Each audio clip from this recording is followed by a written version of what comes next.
Hello to everybody that's joining us today. We're going to talk about electric vehicles for businesses and the things that you need to consider, some of the choices in the market, and also look at the business case for investing in electric vehicle technology at the moment. Next slide, please, Chris. So this is me. My name is Mark McLaughlin. I'm the MD of a business called Keyfleet. I'm not going to read all that out to you. I would just like you to take from my bio the fact that I've been in this market for 2.5 decades now, which is unbelievable to me too. And I run a business that specialises in helping companies select vehicles for their business use, fund them the right way, and then put the systems and processes in place to manage vehicles. And we're very much involved in the electric vehicle area, and we like to think that we're at the forefront of the adoption of these vehicles in the market. Next slide, please. Okay, so I've only just joined the expo moments ago, and I'm sure that this type of information has been mentioned already, and there's probably far more clued in people than I to talk about such things. But what's kind of overarching the take-up for electric vehicles is the fact that the government has this 2050 net zero target, and of course transport is a big part of that, and the government is using means at its disposal to influence purchasing and buying decisions for electric vehicles, which I'm going to go into now. Next slide. I'm sure a lot of these things are being spoken about over this 2-day expo. From a layperson point of view, my area isn't energy, but I am getting ready for the way that energy is delivered to our homes and businesses to change exponentially over the next few years. And a big part of that, of course, is transport. Next slide, please. The government has a strategy to achieve such through transport called the Road to Zero. If you are so inclined, there is, I think it's a 30-40 page document online that outlines the strategy to achieve this, which some of you may or may not have heard of, but I certainly think you'll have heard of the next slide, please, which is the 2030 ban. Now, I was going to do the raise of hands as to who's heard of this. Not that effective when you're only looking at your own image on the screen. So from my own experience, a lot of people, because it's been well publicised, have read in the news that by 2030, there will be a UK ban to buy a diesel or petrol car or van. Now, that doesn't mean that you can't buy a diesel car in December 2029 and run it for the next 5, 6, 7 years. As it stands currently, you could still do that. Maybe some ruling is going to come down about that in the future. But certainly, if you are a business and you are running vehicles, you need vehicles to conduct your business, then you've got essentially less than 9 years to get yourselves in a position where you are comfortable with the selection and usage of electrified vehicles. And again, it's part of this 2050 target, and Boris Johnson has referred to this, amongst other things, as the next revolution we're going to go through, which is the green industrial revolution. There's been a lot of investment in this. You may have seen last week that there was £300 million pledged towards the UK charge network, and we're going to talk about charging and other things shortly. Next slide, please. So if you are a business and you're looking down the barrel of this 8-9 year gap that you've got to get yourselves in shape, then there's a number of things that you need to consider. And might I add, no better time to do it than now, because a lot of the incentives are available now that won't be here by 2030, I'm sure. You need to look at what vehicles are suitable for your business. It isn't simply a case of selecting an electric vehicle. Range is a consideration, size, charging capabilities, etc. Also, you need to be looking at the timeframes involved. Have you got vehicles that are on contract at the moment? If they're on a contract that you can settle, i.e. hire purchase, what does that look like? What are the costs involved? And whilst electrification is coming, you still need to understand the business case and the investment required, not only in acquiring the vehicles, but also building the infrastructure that you need to be able to charge them, whether that's at work or it's at home. If you've got drivers that need home charging, who's going to pay for that? If they don't have access to off-street parking, how's that going to work? There's a number of things that you need to consider before you can actually then roll this out as a new strategic way of acquiring vehicles for your business. And if you're not already working with a vehicle provider that can support you with that, then you need to try and find one that can support you with it. Next slide, please. There are barriers to electric vehicle take-up. There are concerns that the general public and businesses have around vehicles. There's around electric vehicles. There's a number that are interesting in here. Resale and residual value down the bottom there. We've had a number of clients that have not wanted to fund the vehicle through some kind of ownership products because they are concerned about the future value of vehicles. So viable concern. Interestingly, the leasing companies are rather more bullish about the residual value on vehicles, and as such, we are seeing some really good value on lease rentals for these cars. Another one there, 3%, the vehicle's being silent or too quiet. Again, a real concern that I've been driving an i3 electric vehicle, BMW, for a little over 12 months now, and let me confirm that people cannot hear you coming. So if you are driving around town and around Clitheroe, like I often am, you have to assume that people cannot hear you. And that is something that you just adapt into your driving style and you get used to eventually. But interestingly, with the barriers or the concerns that people have about electric vehicle take-up, the top kind of 6 or 7 here revolve around a couple of areas. Next slide, please. Now, the two main areas, if you can just click a couple of times, please, Chris. The two main areas that people are concerned about it are cost in one way or another and charging in one way or another, whether that's range or the actual charge points themselves. And I'm going to cover those briefly today in the time that I've got. And really, if you can just click for me again, Chris, that the biggest barrier to take up is awareness and education, because a lot of the concerns around charging and range and cost are, for businesses, generally not unfounded, but over exaggerated. People tend to feel that they're doing more miles than what they actually are. And there are some misnomers regarding the fact that people consider these vehicles to be more expensive. Next slide, please. Let me introduce you to what we're talking about first of all. There's 3 types of vehicle engines, if you will, or motors that exist in the market at the moment. You've got on the left-hand side there what I would call a traditional hybrid. This is where an electric motor is working in conjunction with the traditional engine and providing power to the vehicle.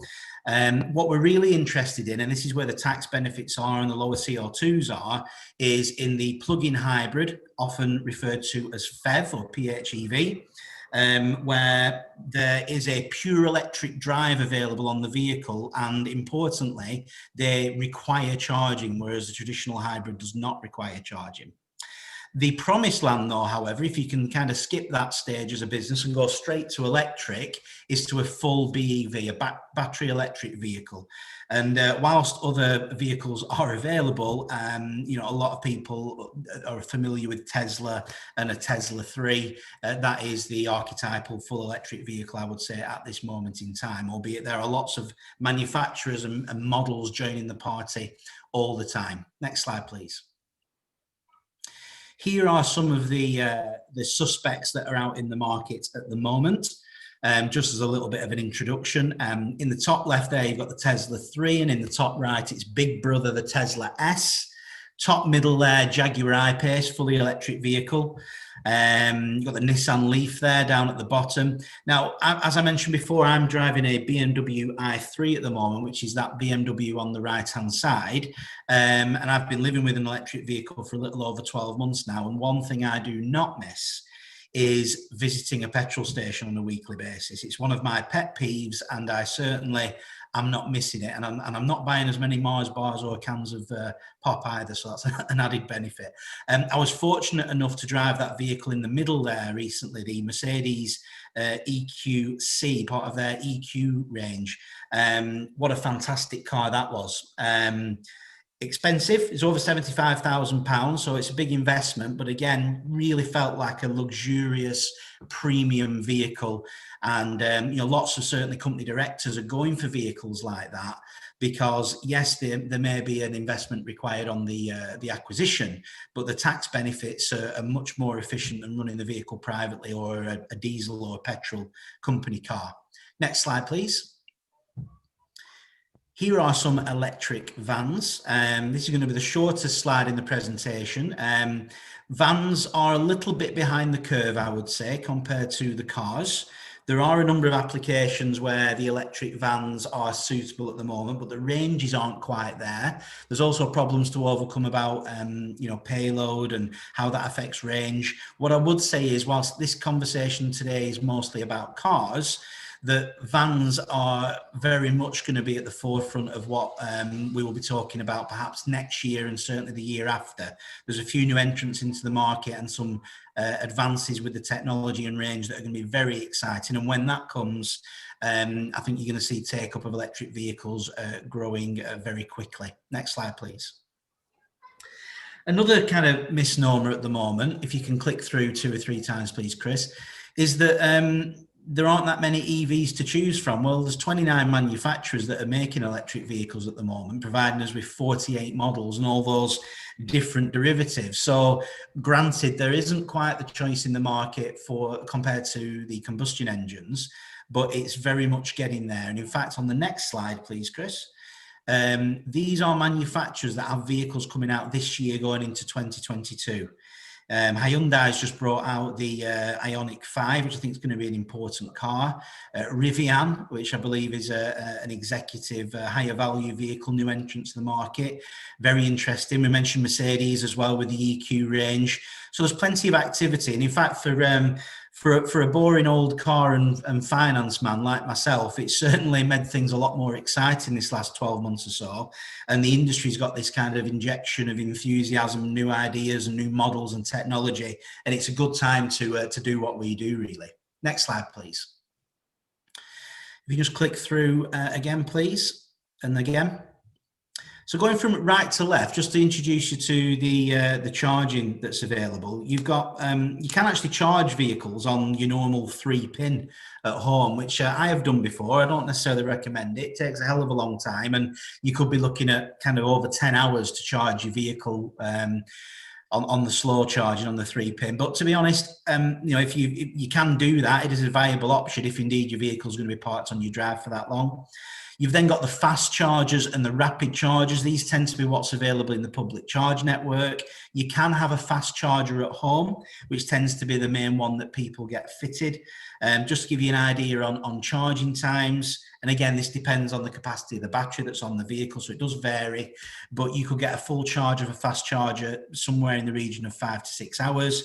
A rapid charger maybe within an hour or 1 to 2 hours. And then if you are able and your vehicle can take an ultra rapid charge, well, you can get a full charge with under an hour's time, certainly.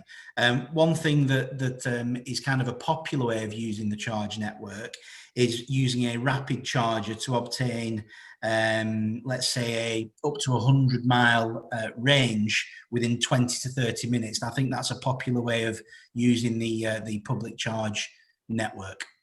The truth being, most people never visit a public charge network, and this is one of the misnomers about charging, is that people make an assumption that they're going to be swapping the time stood at a petrol pump for time stood at an electrical charger. And the truth is, if you've got a good setup at home and at work, the vast majority of people rarely need to use public charging at all, and if they do, it's 2, 3, 4 times a year when they're driving long distances. So it's a little bit of a mindset set shift around charging, I would say, and refueling. Next slide, please. So we'll just talk about the infrastructure a little bit, because another concern that people have is that there aren't enough charging points or stations within the UK. There's actually over 15,000 locations in the UK now, according to ZapMap, where you can obtain a charge on your vehicle. Next click. And this is how it's expanding as well, split by the type of charge. Now, really, if you're talking about public charging, you really only want to be looking at the blue and the purple and beyond. Slow charging in public is neither use nor ornament to anybody, I would suggest. And you can see that the fast and rapid and ultra rapid charge points are becoming more and more prominent. If you just click again, please, Chris.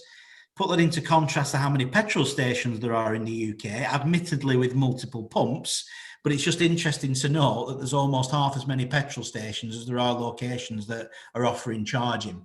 So some of the concern is misplaced, and it's getting better and better all the time. And if you are in the business of fitting electrical charging, then I would say you're in a good business to be in. Next slide, please. What does that look like on a map? Well, here in flat cap country in the northwest, with Blackburn there at the heart, these are the fast and rapid charge points. This doesn't even include any home or slow charging. These are all the points that are available to you on the public charge network. And, you know, not every town or village has it, but as you can see, there's probably more there than most people would consider is available to them. Next slide, please. Another concern that people have is that you can't go very far between charges. So I wanted to draw your attention to the first illustration on the left-hand side. The average electric range on an electric vehicle in the UK is 193 miles. Now, like with all these things, do these vehicles truly achieve that kind of range as recommended from the manufacturer? Perhaps not. Some vehicles are better than others.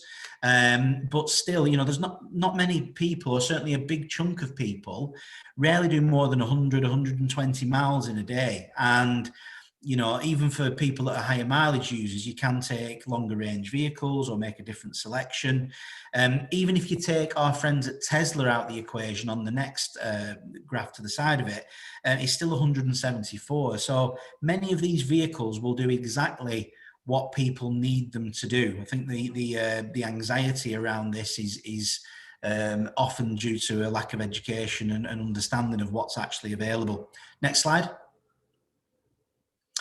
So what's the demand like for these vehicles? Well, it's very healthy. My business, Keyfleet, has almost transformed in the last year or so, whereas, you know, almost, well, I would say every conversation we are having with our almost exclusively business clients is around electrification and whether or not it's viable to do it now or later, whether or not companies can jump straight to fully electric, or do they need to make a, you know, kind of a halfway point at a plug-in hybrid for higher mileage users. So these vehicles are becoming extremely popular. Despite obviously a bad year for industry last year, things are looking very strong at the moment. And you can see in sharp decline is the take-up of petrol and diesel engines. So no huge surprises there. Just click for me, Chris. This is just to tell you a little bit about what our experience is so far this year. We've always been a B2B specialist, so we've always had a higher proportion of business versus private lease. But this year, we've seen an 84% share of our business has been business contract hire. And if you consider that for many years, because of taxation, a lot of people have taken car allowances or opted out of company schemes, we're actually seeing a big swing back to company vehicles via business leasing or business contract hire. And 2/3 of the vehicles that we are supplying to our clients now are electric or at least hybrid. We're not typical of all the market because we're not a retail operator really. We do specialize in fleet, but I think that gives you some indication of the appetite of businesses for these vehicles at this moment in time. Next slide, please. Now, as I mentioned earlier, government are going to try and influence behaviours to achieve their objectives. Transport is a big area for CO2 reduction. What effect the take-up of electric vehicles is having on HMRC income is another conversation for another day. But the government are going to use a number of mechanisms available to them to influence behaviours and take up of electric vehicles, one of which are clean air zones. If any of you have been to London in the last few years, you'll be familiar with the congestion zone. There's been a further expansion to the ultra low emission zone in London. Bath and Birmingham have now got clean air zones, and for those of us in the northwest, amongst other major cities, we've got clean air zones to look forward to potentially next year. So again, these are areas where drivers using higher polluting vehicles are essentially going to be charged fees for use of you know, the roads and driving within the town centres. So that is going to influence decisions because nobody wants to be charged 3, 4, 5, 6, £7 per day just for entering a particular zone. Next slide. Other areas where government's going to influence behaviours or how they can do that is through grants. I'm sure on previous presenters' presentations, you've been talking about grants available in other areas for green initiatives.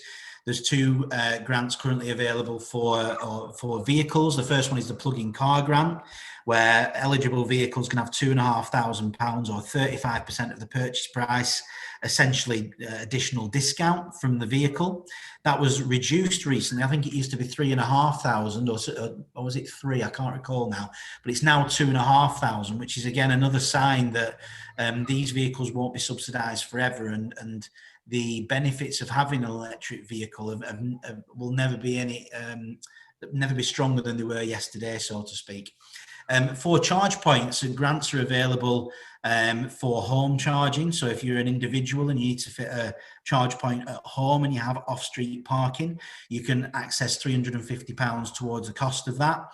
Don't quote me on costs. It's not necessarily my area charging, but often a charge point for home would cost less than £1,000. So you could have around a third of the cost taken from that through the grant. Workplaces can also access the same amount of money through a grant, and actually they can have that grant up to 40 times certainly on the same premises. I'm not sure if different premises attract different grants, but there's support there for the installation of charge points for home and for work. Next slide, please. Thank you. Oh, one too far, Chris. But another way that government can influence our behaviours is through taxation. And in fact, there is corporation tax relief for business cars, whether you own these vehicles or you lease them. Owning would include finance, like hire purchase or similar, and leasing would include rental. It's essentially whether or not you are funding the vehicle through ownership or usership. Now, if you have a vehicle that's emitting 0 grams CO2, i.e. fully electric, you can have 100% of the value of that vehicle offset against your taxable profits all in one go in that first year. To put that into layman's terms, if you've made £100,000, if you buy a £100,000 fully electric vehicle, you can get £19,000 tax relief against the cost of that vehicle against your taxable profits. Similarly, the incentives exist for leasing or renting. 100% of the cost of the rentals is offset against your taxable profits for a 0 CO2 vehicle, but also for vehicles up to 50 CO2, whereas with ownership, the write-down allowance reduces as the CO2 increases. It also reduces for vehicles over 50 CO2 for leasing or renting. There is a 15% lease rental restriction there. So a little bit of a win for leasing in the middle there on the 1 to 50 CO2, but essentially these vehicles are tax efficient. That's something to take away from this. I've done hundreds of calculations and rarely does ownership beat leasing. So leasing is very much the preferred method of acquisition for electric vehicles and hybrids currently. Next slide, please. Another area, of course, of taxation is benefit in kind tax. A lot of you will have been aware of an announcement last year that electric vehicles would attract a benefit in kind rate of 0%. And that was for the tax year that began last April. Lots of drivers then subsequently went and knocked on the MD's door and asked for a fully electric vehicle. Many of those MDs looked at the cost of leasing electric vehicles and may have initially been put off the additional investment required to achieve these tax savings, and that may have been a mistake, and I'll come on to that in a moment. Next slide, please, Chris. Just summarises what benefit in kind is. Essentially, it's a tax that employees will pay on any benefit that they get up and above their salary, i.e. a company vehicle. So by incentivising this, it certainly goes some way to justifying the business case, especially as the amount of national insurance a company pays is also linked towards the benefit in kind regime as well. Next slide, please.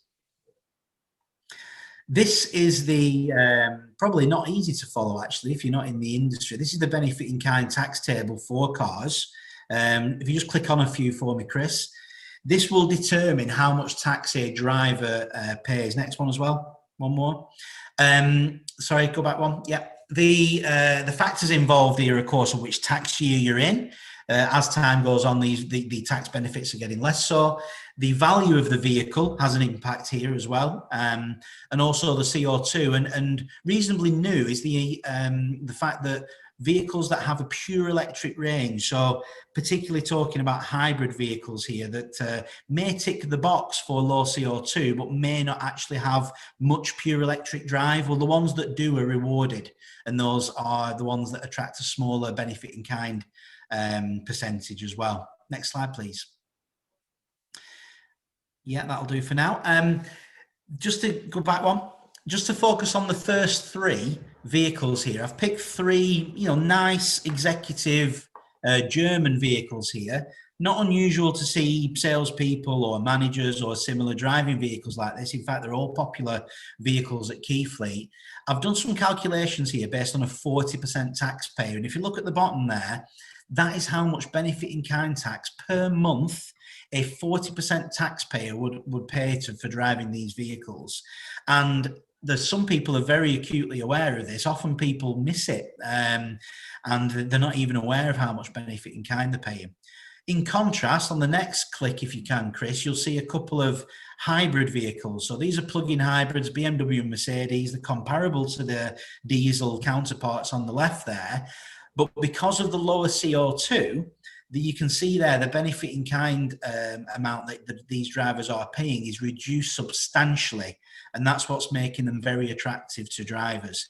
To take that a step further, if you go to the next slide, please, Chris, if you are able to make the move to a fully electric vehicle, you may not be paying £300 and £400 a month in benefit in kind taxation as a driver. You could be paying as little as £20 or £30 a month, and maybe even less for a more modest vehicle. I've taken three rather sexy cars here, if you will.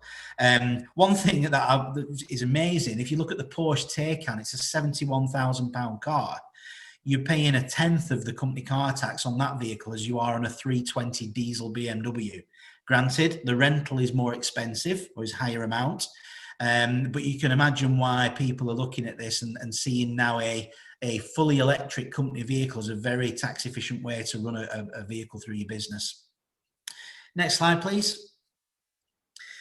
I mentioned earlier, just one click, please, Chris. I mentioned earlier that company directors or decision makers within businesses will probably rightly historically focus on the monthly rental or the acquisition cost of a vehicle and make a buying decision based purely on that.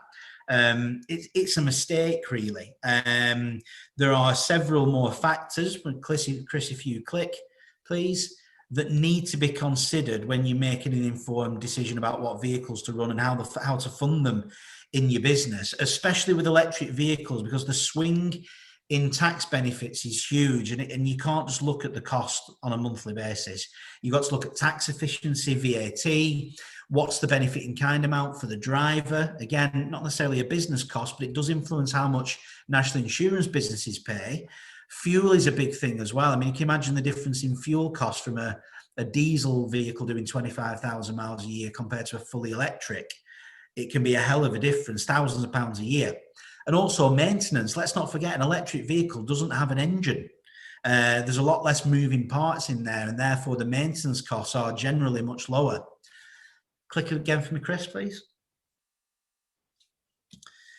Yes, and this is just me illustrating that in the industry we call this whole life cost, but you could call it total cost of ownership, total running costs.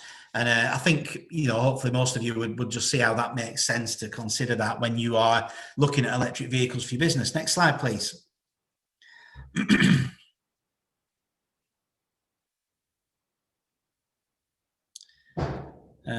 Okay, thank you. So this is what we mean by whole life cost. This is a calculation where we've taken a vehicle rental or a net rental on a 20,000 mile a year contract, which is netting out at £446. But that's after we've applied the VAT recovery, the tax relief. We've done the same to the maintenance. We've done the same to the fuel after actually working out how much fuel is going to be used to do the mileage that we need. Insurance is a pretty consistent cost, so that doesn't really factor too much one way or the other. But also there a little bit of a hidden tax that people often don't consider. I've mentioned it a couple of times already today. That's national insurance. When a company's providing a vehicle to you, because it's kind of a benefit to just like a salary, it attracts national insurance. And this particular vehicle will cost the employer £1,500 a year just in national insurance prior to making any tax relief deductions.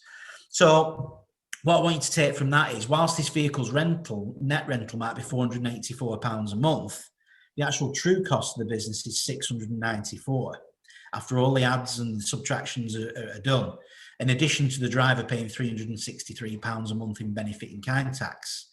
Take that a step further. Next slide, please, Chris. This is a comparison between the diesel on the left, the hybrid in the middle, and the electric vehicle on the right. I want to draw your attention to the rental per month, kind of second line down. You've got 484 becomes 503 becomes 560. So clearly the Tesla is a more expensive vehicle and costs actually £76 a month more to lease, which is often where the conversation ends with your boss when you're trying to get your new vehicle. However, if you can see beyond that and look beneath the surface of the water and make the whole life cost calculation, you can see that the true monthly cost to the business is much less on the Tesla than what it is on the diesel. And also look at the benefit in kind amount that the employee is paying. It's dropped from £363 to £23. So it's a win-win. It's a win for the business. It's a win for the driver. Next click, please, Chris. Here's the diesel and the electric in sharp focus, just kind of reinforcing what I've already discussed. If you can just bring the rest of the text up on the slide, Chris. The savings here, look at the saving for the business over 3 years, over £2,600 saving by spending more a month on a vehicle. The driver's saving over 12 grand, which again is a massive win for them. Now let's imagine as a business, if you could make this saving on 5 vehicles, 25 vehicles, you know, if you've got 50 vehicles, this move to electrification could be really beneficial financially for the business, not just the driver. And that's why so many of our clients are working with us to understand this more and are taking electric vehicles from us in their droves. Next, please, Chris. Another area that I've not talked about is salary sacrifice. Now, if any of you are familiar with the Bike to Work scheme, then you may have had a foray into salary sacrifice already. Essentially, it is possible for a company to run a scheme with a provider like Keyfleet or others, there are others out there, where you can essentially pay for a vehicle out of your gross salary rather than your net, essentially making savings on tax and NI. The employer gets a win as well on the VAT. Now, because they are company vehicles, it still attracts a benefit in kind.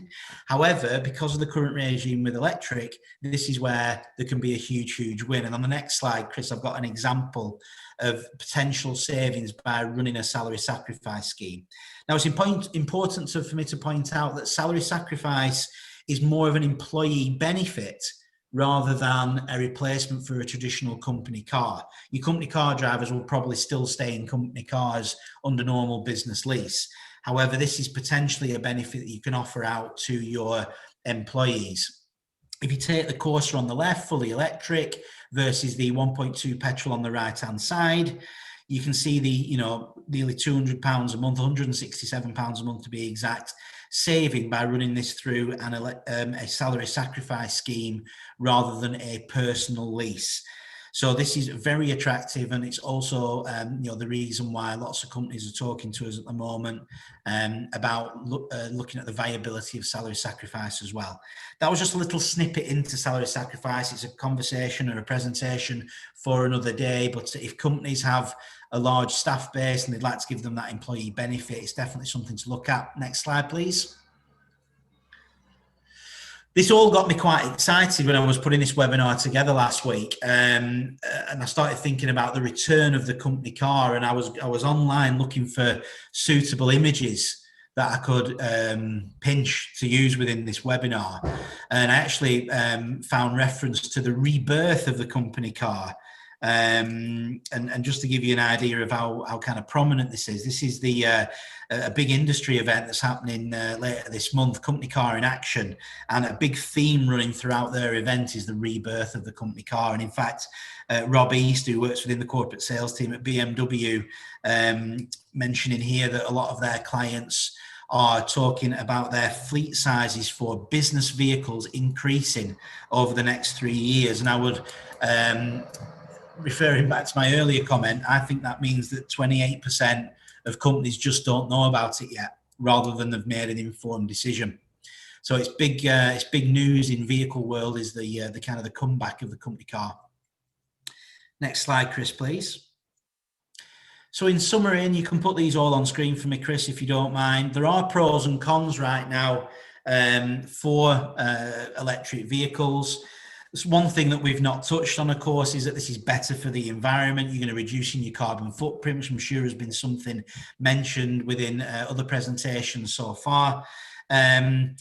Company image is actually a big part of recruitment and retention these days. And in fact, when we talk to clients about one of the motivations for selecting vehicles for their company, their image and attracting staff to the company is very, very important to them. We've been talking a lot today about the business case for this, which I think is often forgot. Fuel cost, maintenance cost, taxation. These are all big benefits. And another benefit is that because many companies run car allowance schemes, or they allow people to drive their own vehicles on company journeys currently, it does present a big fleet management risk, a duty of care concern for companies. And by vehicles coming back into the company car scheme, it by definition makes them easier to manage, because you've got more visibility, more control on that asset that you own or lease. That's another residual benefit of this swing back to company cars. There are some cons, Chris, if you don't mind. Yes, they cost more to lease or buy, but hopefully I've dispelled that a little bit. There is cost of installing charge points. There is some concern about range and the availability of public charging and how long it takes to charge. And yeah, you know, people, there is less choice in the market, and people are aware of that. But hopefully I've gone somewhere today to alleviating some of these concerns, you know, without being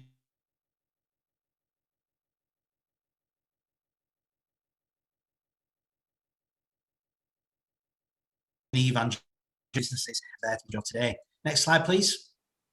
We're reaching the last couple of slides. This is just, again, at the end of my presentation, to bring into focus that this is happening. You need to make a plan if you're a company running vehicles, company cars. You know, maybe you can't make the full transition to electric straight away, but you need to start putting milestones in place and stages to try and get there for 2030. Next slide, please. Crystal ball time for electric vehicles. What does the future hold? Chris, you could just bring these up, please.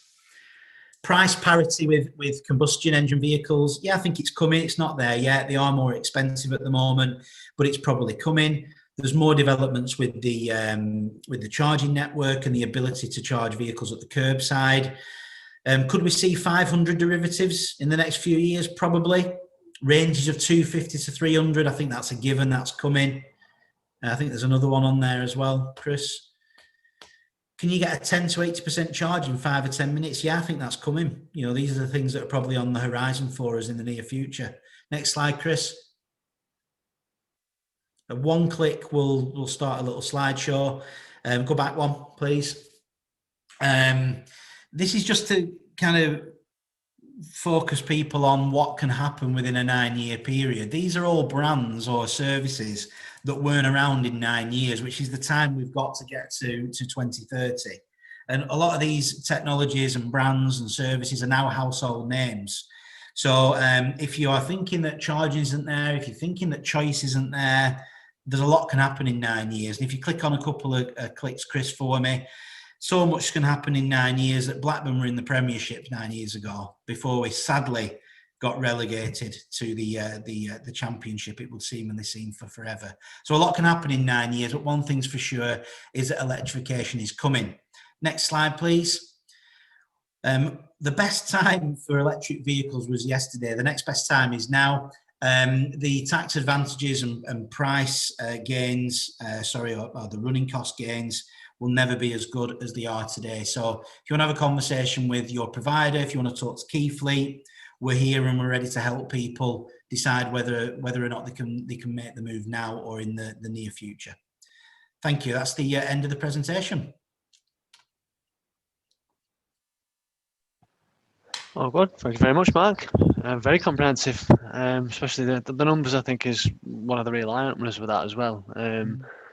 I think there's the natural things like range anxiety that I wouldn't fully understand and can't always convey to people. So that information is helpful, but I think it's the numbers as well. I think deep down, I can't speak for everybody, but the range anxieties, you do know there's charges. You didn't know there's as many as you've been able to show the presentation, the webinar there, but it's the low hanging fruit of barriers, isn't it? When you start to look at and dig deep into the numbers, I think it raises a few eyebrows. So that's really informative. I think it'll be a great presentation to put back up and reference back to give people understandings about those EV anxieties. Yeah, I certainly would recommend, Chris, that people just rush to the nearest leasing broker or Tesla garage and buy an electric car. It's a considered purchase or decision, and you need to think about all these things. But in my experience, a lot of the concerns are perhaps misplaced, I would say. Yeah, oh, good. Have we got another slide with any more details on before we wrap up? I don't think there's anything in the Q&A you see. No, I'm pretty relaxed about that. If people want to find me, they'll find me. From Keyfleet. If you think you want to talk to us, even if you just want to explore some ideas, we're more than willing to do that. We run a number of educational webinars and similar and ourselves. Follow us on LinkedIn. Have a look on our website. There's more information there, and we're here if you need us. Fantastic. Well, thank you very much for your time and presentation today, Mark, and you continue to support with the Chamber and obviously the Chamber Low Carbon. It's lovely to see and hear you. Thank you for the opportunity, and thank you for everyone for joining us. You're very welcome. Thank you. Thank you.